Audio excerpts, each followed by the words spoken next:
Radio and Television. It's a beautiful night over here in a situation room conducted by the Election Watch Committee in partnership with 7 different organizations in the Gambia. Today's presser is actually geared towards updating the public about the recent ongoing local government elections that's been held today in different parts of the country and of course in different polling stations. We're just going to go look at what they have to say. Center. Now I would like to invite Madam Teke, Honorable Deputy Speaker. She will read the statement on our behalf. Honorable Speaker. Colleagues from the media, colleagues from other information centers, as well as data clerks and everyone present in the information center this evening. Local government elections for councillors 2023, statement on voting and closing of polls. Voting in the 15th April 2023 councillorship elections opened and closed on stipulated time. Since the opening of the polls at 8 a.m., our 130 election observers that were deployed across the Gambia have observed the process of voting at their respective polling stations. Here is a rundown of observations of the voting process. Most of the observed polling stations were easily accessible, and the proper procedure for voting was largely followed. In almost all polling stations, voting information was correctly displayed both inside and outside the polling station. Security was provided throughout the voting process in most of the polling stations observed as the police provided effective queue control. IEC polling staff and polling agents representing various parties and candidates were present in most of the polling stations. The voting was conducted in secrecy as required. There was no shortage of voting materials. While there was high presence of election observers, the media presence was largely low in the polling stations observed. Generally, only accredited persons were allowed inside the polling stations. In most of the observed polling stations, persons with disabilities, pregnant, breastfeeding mothers, and the elderly were either assisted or given priority to vote. However, it was also observed that accessibility for wheelchair users was a challenge at some of the polling booths. In most of the observed polling stations, women constituted the majority of voters, and most of them voted without any impediments. On the other hand, the turnout of youth was observed to be low. Overall, the voting process was largely peaceful and calm. On the closing of polls, generally, polls closed at the stipulated time of 5 p.m. in most polling stations observed. IEC staffs and polling agents as well as observers were present during the closure of polls. In almost 17% of polling stations observed, there were still voters in the queue at the closing time and were allowed to vote as required by law. Procedures for both close of polls and procedures for the closure of polls were largely followed in most of the polling stations, in most of the stations observed, and polling agents signed off the close of poll report, indicating their acceptance of the procedure. Concerns. The presence of non-accredited persons within the polling stations and the display of party paraphernalia inside and around polling stations. Although low, remain recurring incident in public elections.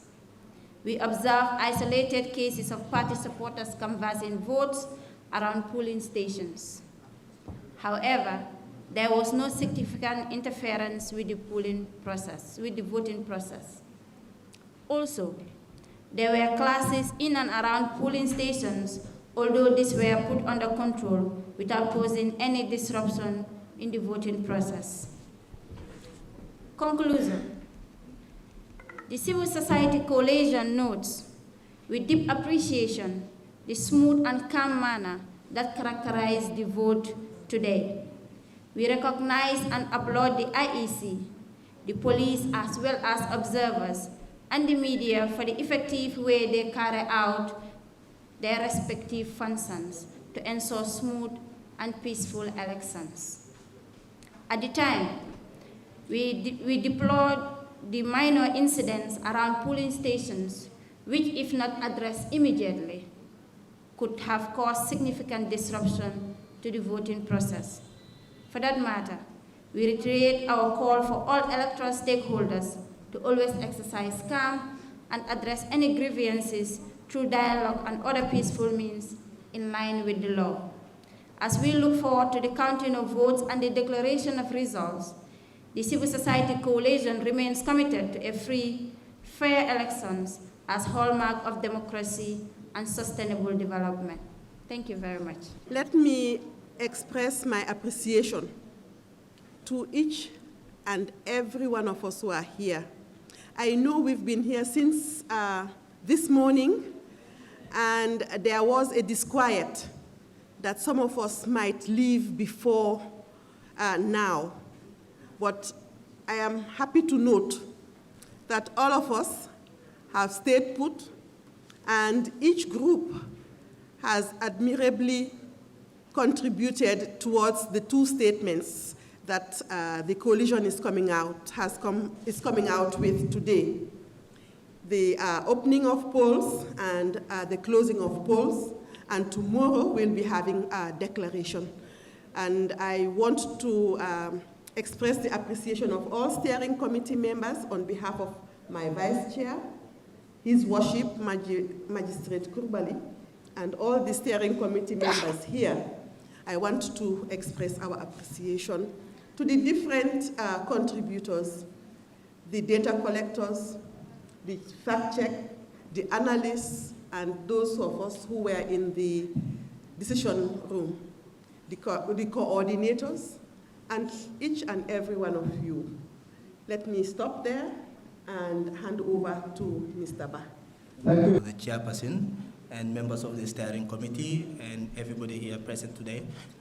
It's a pleasure to give this statement. First of all, the Fact Check Center, alongside the CSO Coalition on Elections, established an Election Analysis Center to observe the online community during the Gambia's presidential local government elections. And the purpose of this center is to monitor the social media and digital space to ensure we counter all forms of information disorder that includes disinformation, misinformation, and malinformation. And this has been a continuation of what we have done in the presidential election as well as the parliamentary elections. So quickly, what have we done? The Election Analysis Center focused on collecting data and analyzing of information on the conduct of elections in real time in order to assess the credibility of information on social media. We also optimized the fact-checking system on election day, verify any information observed on election day by providing fact-check claims. Findings. Finding one, significant decrease in dissemination of false information regarding the local government elections compared to the presidential elections and the National Assembly elections as far as the 2021-2023 electoral cycle is concerned. Today, we were able to track, and only 2 claims were fact-checked and published, compared to the presidential elections where almost 50 above claims were fact-checked and debunked, and in the parliamentary elections, 30. Partisan politics has been an issue in political propaganda, both in the presidential elections and that of the National Assembly elections, but this has reduced today in our observation. Electorates today rely on us greatly to verify information throughout the counting. We have received claims, and 2 of these claims we are not able to verify, but still the checking is going on, and hopefully before tomorrow the final declaration by the CSO's coalition, the Fact Check Center will also finalize their report. The information space remains toxic and prevalence of information disorder. This information serves as a biggest threat to our democracy and democratic processes. This includes election and electoral processes. The findings from the election center today have shown a low trend of disinformation during the voting and counting process. The social media have not been used to spread any form of disinformation as before. However, we believe this is as a result of people's lesser interest and low voter turnout in the process of the voting and elections today. Looking forward, we will continue to monitor the social media space between today and then the mayoral elections to ensure that the information space is well coordinated and also free from information disorder, that is disinformation, misinformation. We want to take this opportunity to thank the CSO's Coalition on Elections and Tango, and most especially Freedom House, for supporting the Analysis Center alongside the civil society, and we look forward to partner with other partners in ensuring that we fight against disinformation, misinformation, to promote democratic governance and electoral processes in the Gambia. Thank you. Thank you. I would like to also commend you. Obviously, I've seen the last statement you shared, cautioning people not to share any false information with regards to the result. So it's important to note that you guys are doing a great job and continue the good work that you're doing. On that note, this is the final stage of the briefing. Probably we'll allow maybe one or two questions or clarification from colleagues. Thank you very much for posing a question pertaining to the rights of persons with disabilities in terms of accessing polling stations. I think we have earlier heard from the Deputy Speaker, who said that the wheelchair users who might have gone to vote still remains a challenge in some of the polling stations. And I think this is true, that persons with disabilities continue to face in different polling stations where they said polling stations are not accessible. And we all understood that different legislations really enjoined the state parties or the state and its agencies, and of course here I think this will include in the Independent Electoral Commission, to ensure that polling stations or the environments are always barrier-free.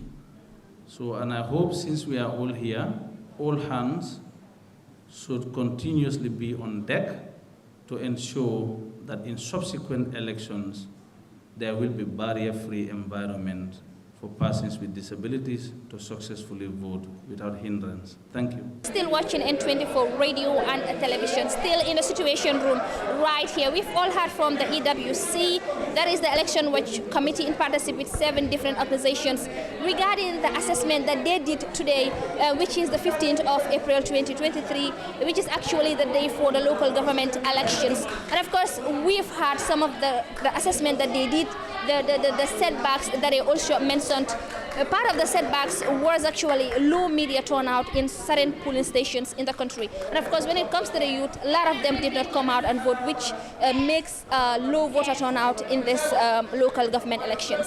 Until then, stay tuned and then do enjoy the rest of our programs.